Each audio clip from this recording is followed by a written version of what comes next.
2 years ago, a plane crash on Thanksgiving Eve in the Superstition Mountains. 6 people on board died when the plane hit the Superstitions. Included in the dead, 3 children and their father. Today, the NTSB with a final report on the cause of the crash, and it is all pointing to pilot error. And I want to show you exactly what went on at Falcon Field. The pilot of that plane, the Aero Commander, he had made this flight many, many times. Typically, he would take off, he would head to the north, take a swing to the east, and then direct line GPS to Safford, where they were heading. That's where they were going to spend Thanksgiving.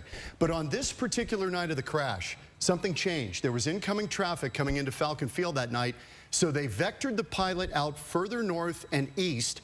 He was approved for a right turn and then set the GPS coordinates bound for Safford. But that straight line put him right into the Superstition Mountains. For Karen Perry, there will never be closure.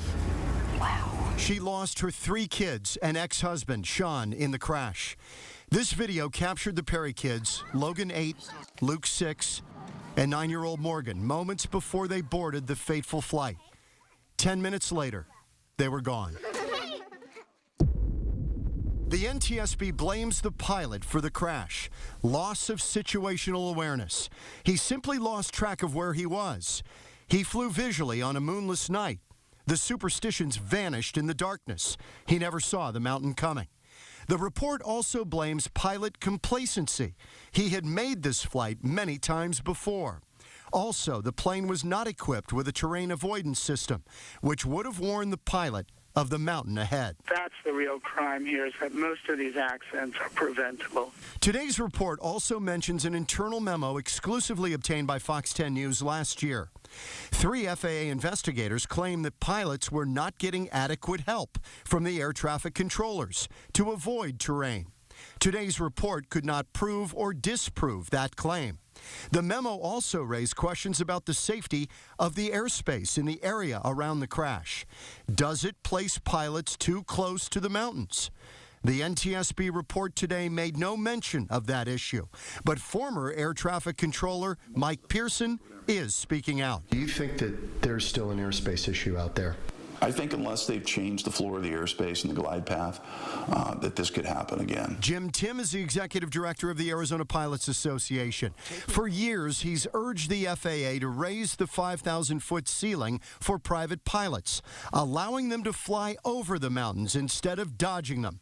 That could have changed everything. Probably would have climbed up to 5,500 feet, and he probably would have had about a little over 400 feet of clearance with the highest terrain out there, which would have saved everybody on board. Karen Perry can't comment on the report because she's suing the FAA over the crash. She told me last year the airspace must be fixed. It's painful because the general aviation flying public was aware, the FAA was aware, and yet they did it anyway. You know, I want to see changes that need to be made as a result of this accident. I'm hoping that they're made. I'm hoping that they'll do the right thing. In any air crash, there are always links in a chain. If one of them goes badly, perhaps it's survivable. But when you have several things go wrong, and in this case, pilots are pointing out airspace is a problem. And they're saying that if something goes wrong and the pilot loses situational awareness, if they're in a confined airspace where mountains are nearby, if they make a mistake in that environment, it can be fatal. They're saying, give us clearance over the mountain and get us out of there where we can be safe. Now, right now, the FAA is supposedly reviewing the airspace out there. And apparently they will do this in detail next year. We will let you know what they decide.